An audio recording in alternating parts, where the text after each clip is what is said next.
All I hear is talking, I don't sweat that. If they don't trust me either, I respect that. The she be down the ride, oh, I bet that. Good morning, good afternoon, good evening. My name is JH. How y'all doing, Postal family? Is everybody good? Is everybody cool? Are you clean, crisp? Are you feeling gairy? So you read the title of the video, you like, who's striking? Strike what? Strike when? Strike how? And I'm like, wait, slow down a second. So Jay gonna show you a video that I just watched. And it's by UPS, and they are in some serious contract negotiations as we speak. You know who's going on for them? Their union. You know who their union is? The Teamsters. You know who the Teamsters is? They the bestest in the world. Yes, they are. Yes, they are. So here's the thing. They have their warehouse workers and they have their delivery workers, and they're all underneath the same union, which is the Teamsters. And I'd like for you guys simply to examine. I want you to look at this video with an open mind and an open perspective of all of the crafts. If you're a carrier, don't think just carrier. Think about clerk. Think about the mail handlers. Think about what goes on with the drivers. I want you guys to think about how every craft is affected by this. I want you to look out for the stark similarities between what they are going through as far as management, as far as being monitored, as far as pay, etc.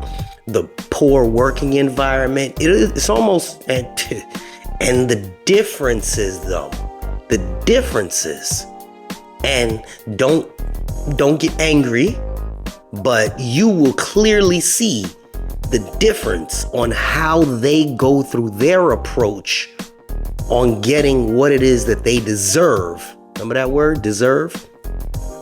I want you guys to be open-minded when you observe the video. I want you to be very, very comfortable with each other when you speak about this. I don't want you attacking your unions. I don't want you attacking every other person. I want you to basically see what this could be like, what it could be like. Because initially in the beginning, they making a profit, and I see what DeJoy is aiming for if you look at what they are attempting to do. And then they compare their workers and their work environment to how Amazon is. Amazon's got to be really bad for everybody to be comparing them to them. But again, keep an open mind and observe. Please listen to the whole video. Don't just let it brush you past, because there's some vital information in there, and they have some excellent ideas on, and maybe we can utilize some of these ideas. And any union stewards that are here, maybe you can utilize some of these ideas as well.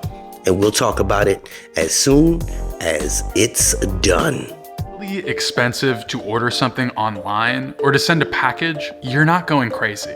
UPS, the worldwide leader in package shipping, has been jacking up prices over the past few years, up to 11% on packages this year alone. In 2022, the increases led to record revenue, $100 billion, and in profit, $13.1 billion. Why UPS making billions of dollars in profit? They have people living in the shelter, working for them, can't afford a room. As you've probably guessed by now, none of that additional profit went to its workers. Instead, UPS is trying to turn its union drivers, warehouse workers, and technicians into glorified gig workers. But the Teamsters, who represent 340,000 UPS workers in tense contract negotiations, are fighting back. If they don't get a fair deal by July 31st, they'll launch the biggest single employer strike in American history. Here's why that matters and what's at stake, not just for UPS workers, but for you too.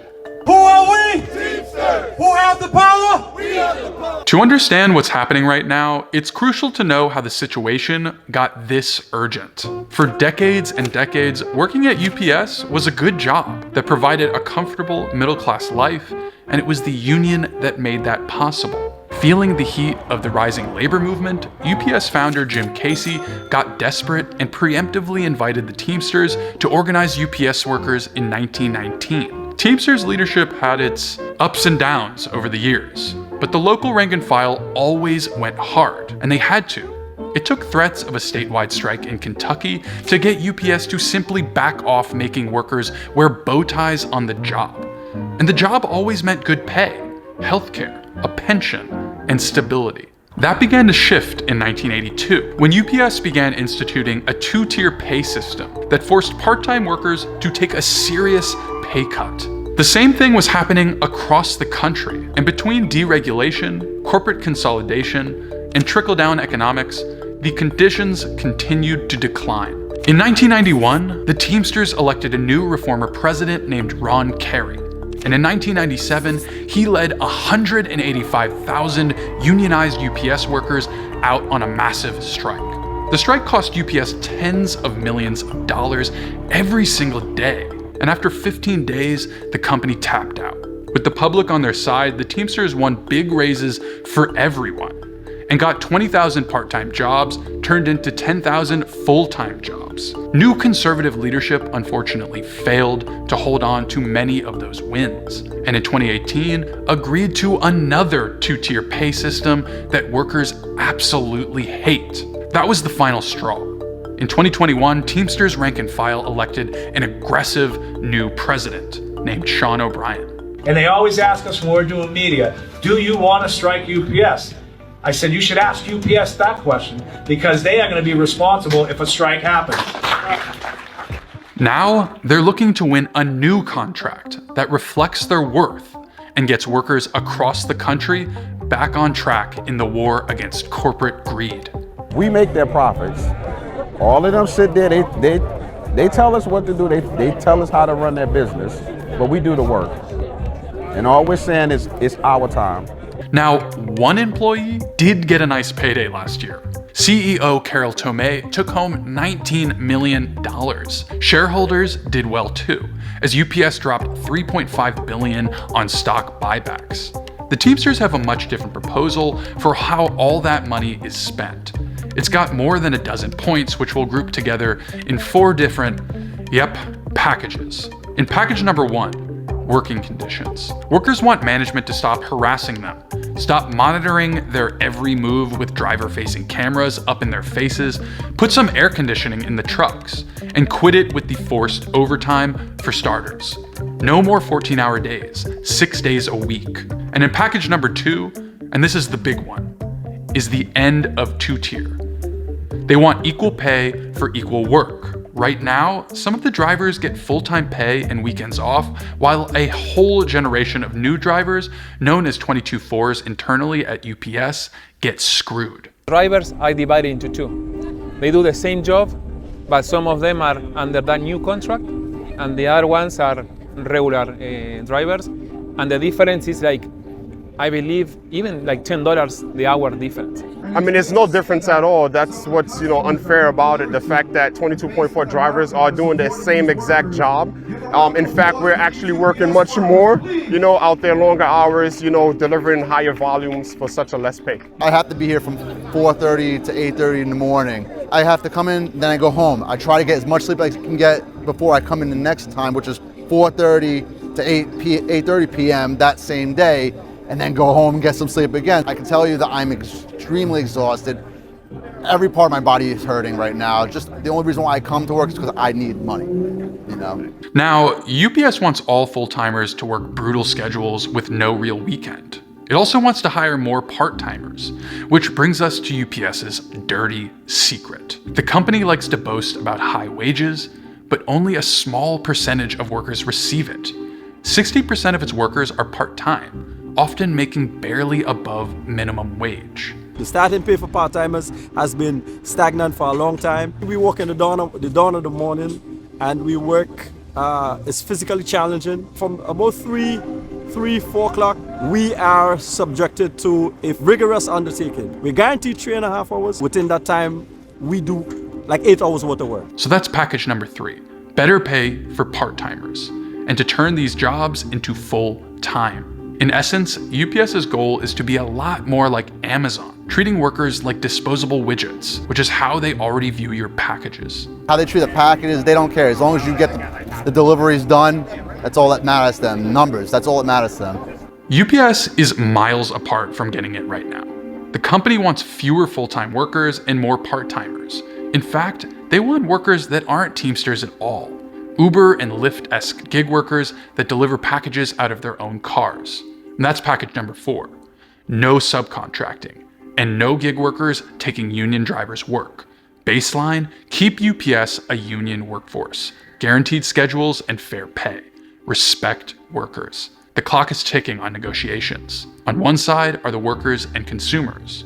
On the other, UPS and Wall Street. A good contract for the Teamsters will show the power of working people over corporate America. Not just for UPS workers, but for working people everywhere. Well, ain't that something? Man, I'm sure y'all are flabbergasted at this moment. I'm sure that you guys are like, well, damn, I didn't know. I'm sure you're seeing things from a different perspective if you're not looking at this selfishly,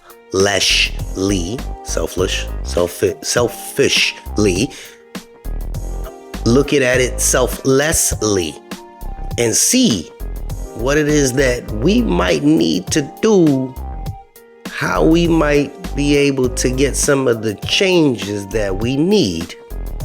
You could read in between the lines how you want, but I won't say it. I won't say it. Please feel free to discuss your opinion on how this relates to us and how this differs from us. This is a talking point. This is a conversation piece. This is something that's less than 2 months away. How about them apples? Now, if you made it to the end of the video, which I hope you did, there are new people that watch me, and in case you weren't aware, my email is in the video description below. The person that makes my t-shirts, people's t-shirts and all other goodies is in the video description below. There's a lady that makes these custom cool design cups. Their information is in the video description below. Everything that is utilized, that has helped me in my journey is in the video description below. Loans, information on how to buy your home, unionplus.org, everything is down there. Everything that can somehow, some way be beneficial to us, even if it's just a little bit. So figured I'd wait to the end of the video to let you know that. And if you have a story that you want to shoot me, just send it to my email. I'll read it and see if we can get it on the next video. This is JH. We out.